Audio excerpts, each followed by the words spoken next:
A gente vai bater um papo hoje sobre TDAH.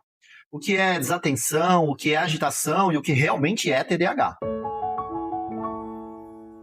Oi, eu sou o Gabriel, sou psicólogo, sexólogo e orientador parental e eu trouxe aqui hoje a Jaqueline para conversar com a gente. Eu sou a Jaqueline Nunes, eu sou psicóloga, atuo na área da psicologia clínica com avaliações neuropsicológicas e também de personalidade. Jaque, o que você acha desses vídeos que falam sobre sintomas e levam todo mundo a acreditar que todo mundo tem TDAH? Eu acho isso muito preocupante, porque as pessoas começam a se autodiagnosticar. Elas vão olhar aquele vídeo e falar, nossa, eu não presto atenção, eu esqueço a chave do carro em qualquer lugar e depois eu não encontro. Ah, então eu tenho TDAH. E aí nós começamos a banalizar um diagnóstico que é muito sério e requer uma investigação muito coerente e com objetivos pautados do começo ao fim. Exatamente. Até porque uma vez eu fiz um curso de sono e a gente não tem noção do quanto uma noite mal dormida pode atrapalhar nosso desempenho, nossa concentração, nossa memória.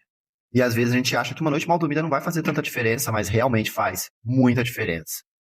Eu tinha um paciente que ele tinha uma obstrução nasal e ele não dormia bem, ele roncava muito e o sono não era um sono bom. Eu caminhei ele para o otorrino e isso fez toda a diferença no desempenho escolar dele. Exatamente. E TDAH, é preciso reforçar que é uma neurodivergência. Você nasce assim. Então, se depois de algum tempo da sua vida você começa a perceber que a memória está ruim, o foco está difícil de manter. Ah, eu tenho TDAH. Não é bem assim. Você sempre foi assim. Não é você estar assim. Aí vamos observar a sua rotina, como você mesmo falou, a qualidade do sono, a sua frequência de atividade física, como está a sua alimentação, suas vitaminas. Tudo isso vai influenciar diretamente na sua qualidade de vida, e não necessariamente um TDAH. E isso é muito verdade. Então eu acho muito interessante que a gente está sempre atrás de um diagnóstico para justificar coisas, movimentações na nossa vida que são culpa nossa, que são responsabilidade nossa, uma organização da nossa vida, da nossa rotina, se alimentar bem, fazer atividade física, isso vai ajudando a ter um empenho muito mais funcional na rotina diária. Então acho importante a gente fazer uma autoavaliação antes de ficar procurando um diagnóstico. Às vezes fica muito fácil eu justificar que eu estou sempre atrasada, ou que eu não dou conta de manter a minha rotina em dia, que eu não termino as coisas que eu começo, porque eu tenho TDAH. E não é assim. O TDAH, ele é uma condição, faz parte de quem esse indivíduo é, e existe tratamento, existe acompanhamento. E quem tem TDAH não deve, não pode utilizar isso como justificativa para não cumprir as próprias coisas. Então, para isso existe acompanhamento, tratamento, uma equipe multidisciplinar capacitada que vai te ajudar a ter uma qualidade de vida muito maior. Então, é muito fácil eu não fazer o que eu preciso fazer, que é me cuidar de verdade, de maneira global, e falar, eu tenho TDAH, eu não consigo fazer as coisas. Mesmo porque quem tem TDAH pode fazer tratamento. Pode e deve se tratar para conseguir ter qualidade de vida e fazer as coisas.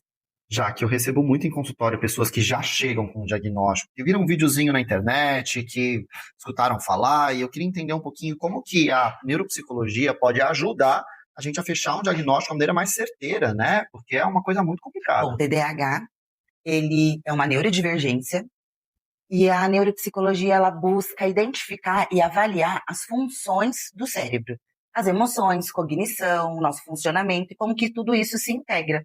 E muitas vezes a distração, a desatenção, a dificuldade para manter, continuar, concluir coisas que você planeja, manter uma rotina, é muito difícil e as pessoas não entendem que isso é uma desregulação e nem sempre está relacionado ao TDAH. Nem tudo é TDAH, gente. Bom, a gente já entendeu que a neuroavaliação vai ajudar a gente a encontrar algumas coisas. Mas como que é o caminho até ela? Primeiro vem de um psiquiatra, um neurologista, o que você me diz? Bom, esse roteiro ele não é definitivo, ele não é uma coisa só.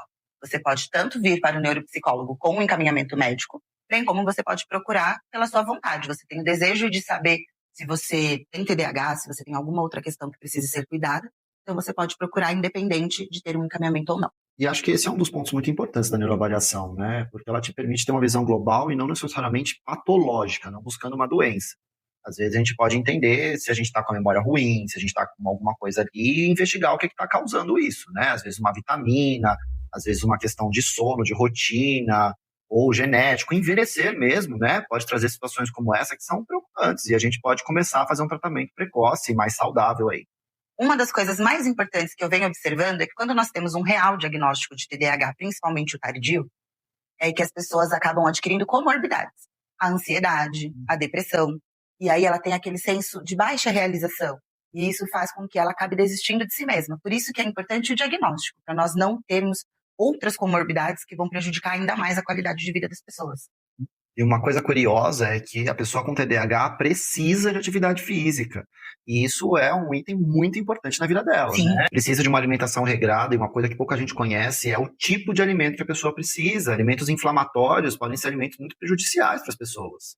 Há um tempo atrás, eu e a Jaque fizemos uma publicação sobre os alimentos que podem causar aumento dos sintomas do TDAH, alimentos inflamatórios.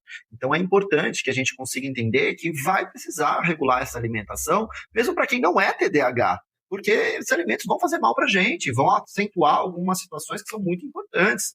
E principalmente vão trazer alguma questão de desequilíbrio emocional e que vai atrapalhar bastante o desempenho dessa pessoa na vida, na rotina dela. E é importante reforçar a característica da neurodivergência em relação ao TDAH. Nosso lobo frontal, ele depende de dopamina para ter foco, atenção, aprendizagem em período adequado. E o cérebro da pessoa que tem TDAH não produz a quantidade suficiente de dopamina. Por isso a medicação é tão importante e o tratamento adequado, para que o nosso cérebro tenha a quantidade de dopamina ideal. Como que a gente consegue a dopamina? Tendo qualidade de vida, com sono regulado, boa alimentação, atividade física e uma rotina. A rotina ela não precisa ser engessada, mas ela precisa ser flexível, desde que seja cumprida. Então, o cérebro do TDAH, ele tem essa característica específica, ele demanda dopamina. E é por isso que a gente muitas vezes vê o TDAH com um hiperfoco em alguma coisa, né? Que é o que dá a descarga de dopamina nele. E é aí que a gente vê a pessoa com TDAH com uma compulsão num joguinho, ou numa série que assiste várias e várias vezes, ou mesmo num livro, ou numa atividade, num assunto, e não consegue sair disso e fica nessa repetição constante. E isso tem que acender uma luzinha, porque é uma tentativa de regulação de algo que já está desregulado. Sim, porque você entra num movimento de hiperfoco, e aí todas as outras coisas ficam para trás.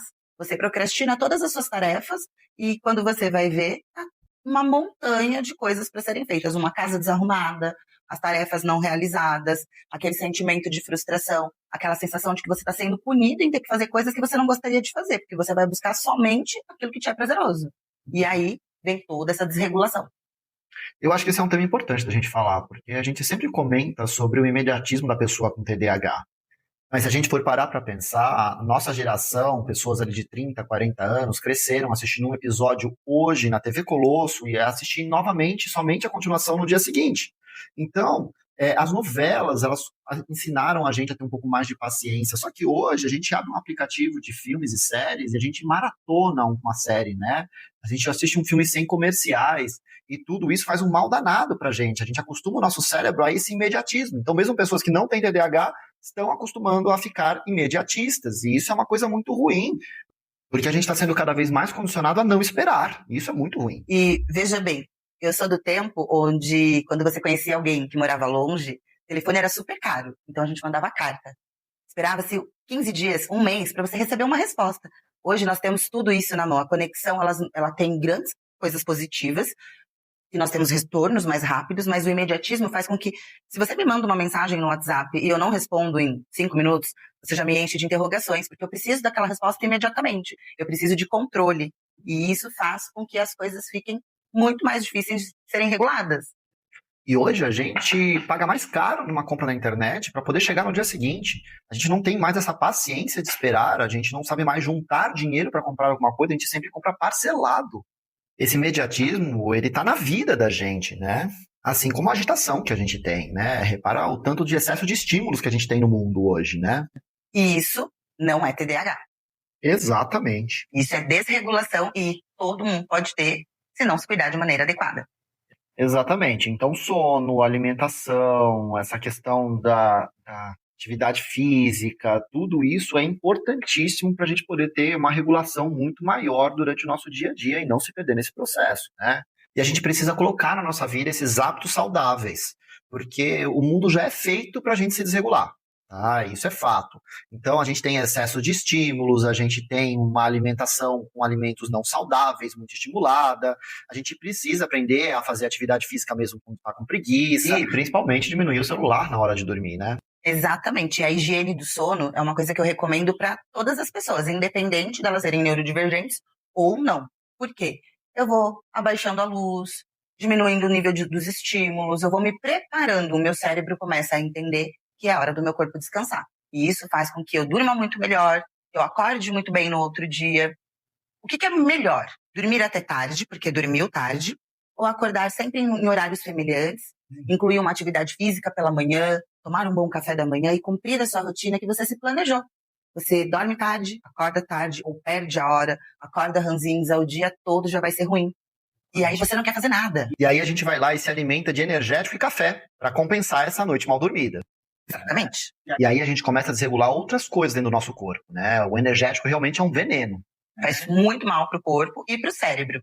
É como se o seu cérebro estivesse tentando desligar e pisando no freio, vamos colocar assim, e aí você toma um energético e você tá pisando no acelerador. E aí você passa o dia assim, capenga e tendo um desafio imenso, porque você não vai focar, você não vai fazer as coisas da maneira adequada. Seu raciocínio vai ficar lento, as pessoas vão falar, você vai ficar quê? E aí você vai olhar e falar, ai, desculpa, é que eu tenho TDAH.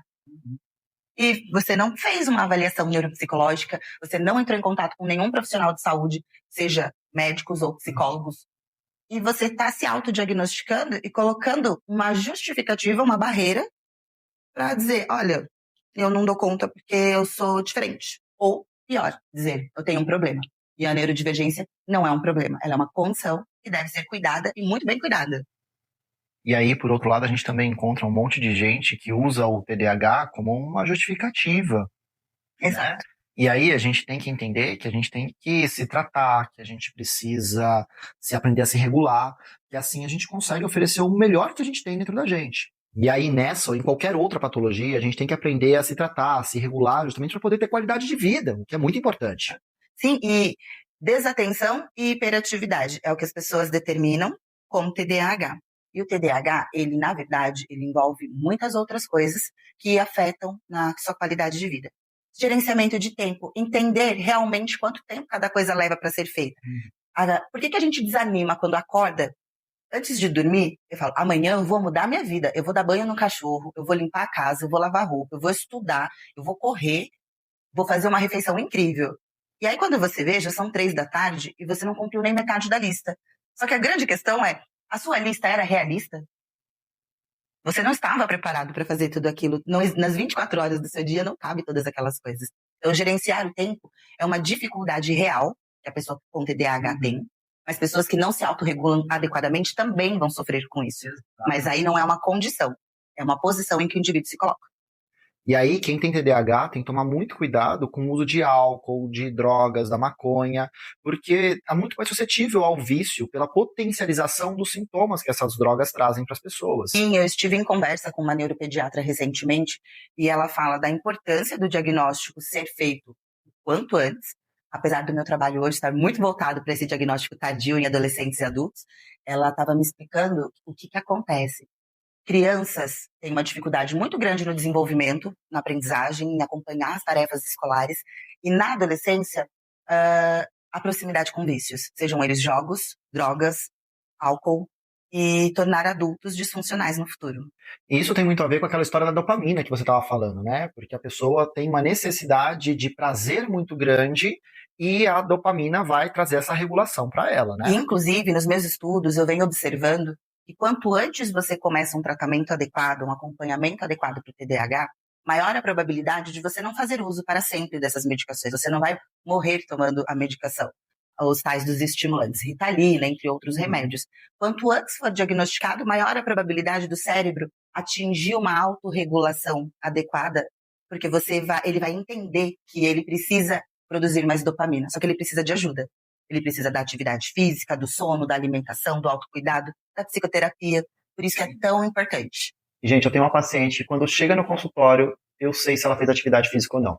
Porque é aparente, é visível, né? É muito visível a forma dela se organizar, dela pensar, dela trazer as informações. Quando ela não faz atividade física, ela se desregula muito. Então, a atividade física, né, já que é uma forma também da gente poder se regular, né? Perfeitamente. É onde nós vamos adquirir essa descarga de dopamina que é necessária para termos ânimo, vontade de fazer as coisas. Quando você não se movimenta, o seu cérebro não descansa. Geralmente, quem trabalha pensando muito, trabalha sentado, o cérebro ele fica exausto e o corpo fica parado. Então, quando a gente cansa o corpo, a gente descansa o cérebro. E aí a gente começa a falar de autorregulação. né? Porque eu acho que é importantíssimo a gente usar medicamento quando necessário, né? Da gente fazer a terapia quando necessário, mas a gente aprender a autorregulação, né? De eu mesmo entender o que que me é um gatilho, né? O que eu posso evitar, o que eu posso manejar, para eu poder me regular, isso é muito importante. E muitas vezes as pessoas buscam sentidos externos para se regular. E aí muitas vezes entra a questão da maconha, do álcool, e tudo isso às vezes está muito presente, principalmente para a pessoa TDAH, porque acaba baixando aquela intensidade, mas é uma regulação externa que vai trazer prejuízos muito grandes para ele. Exatamente. E essa é uma das principais preocupações e motivos que nos levam a fazer a investigação para o TDAH. Entender como auxiliar e contribuir nesse processo de autorregulação para que essa pessoa consiga ter qualidade de vida. Geralmente, tendemos a buscar soluções rápidas, práticas, e não é assim. A construção de uma rotina, a construção de um autocuidado, ela leva tempo. E isso inclui erros, falhas, recomeços, novas tentativas. É como a pessoa impulsiva que paga 1 ano de academia, porque agora eu vou mudar a minha vida, e vai por 1 mês. E aí a academia fica lá com aqueles 11 meses passando. Compra um monte de roupa de treino. Exatamente. E não dá continuidade. Mas é a falta de comprometimento com o autocuidado. Nós somos as únicas pessoas responsáveis pela nossa qualidade de vida e bem-estar. Então, quando a gente fala de autorregulação, a gente está falando da gente, se avaliar. Então, gente, vou dar um recado para vocês. Toda vez que vocês perceberem, né, talvez eu tenha TDAH, eu estou muito desatento, eu estou muito agitado, né, ou com a memória ruim, para e pensa. Sono, alimentação e atividade física. Se esses 3 estão muito bem reguladinhos e você continua apresentando esses sintomas, aí sim a gente tem que ir atrás de um médico, aí sim a gente tem que ir atrás de uma neuroavaliação. Se regular primeiro é fundamental. E Jaque, o que você dá de recado final pra gente? Bom, em caso de dúvidas reais em relação à possibilidade de um TDAH, procure um médico da sua confiança, seja ele um neurologista, um psiquiatra, procure seu psicólogo e procure pela avaliação neuropsicológica, desde que você já esteja nesse movimento que nós conversamos ao longo do nosso vídeo sobre autocuidado, organização, saúde física e mental. Então, gente, foi ótimo receber a Jaqueline aqui. Eu acho que todo mundo entendeu um pouquinho mais sobre essas questões do TDAH, do que é simplesmente uma desatenção, do que é uma falta de rotina aí no dia a dia. Eu queria agradecer a Jaqueline por participar desse momento com a gente, tirar algumas dúvidas e trazer tanta informação importante aí para a gente poder entender o que é TDAH, o que não pode não ser TDAH, do que a gente tem que fazer antes de buscar uma avaliação, né, antes de conversar com o médico, quais são os critérios importantes aí da gente poder se avaliar. Jaque, muito obrigado, viu? Eu que agradeço, foi muito bacana estar aqui, poder desmistificar todo esse entorno do TDAH, esclarecer dúvidas de uma maneira descomplicada e agradeço muito mesmo, porque foi uma tarde incrível. Obrigado, Jaque.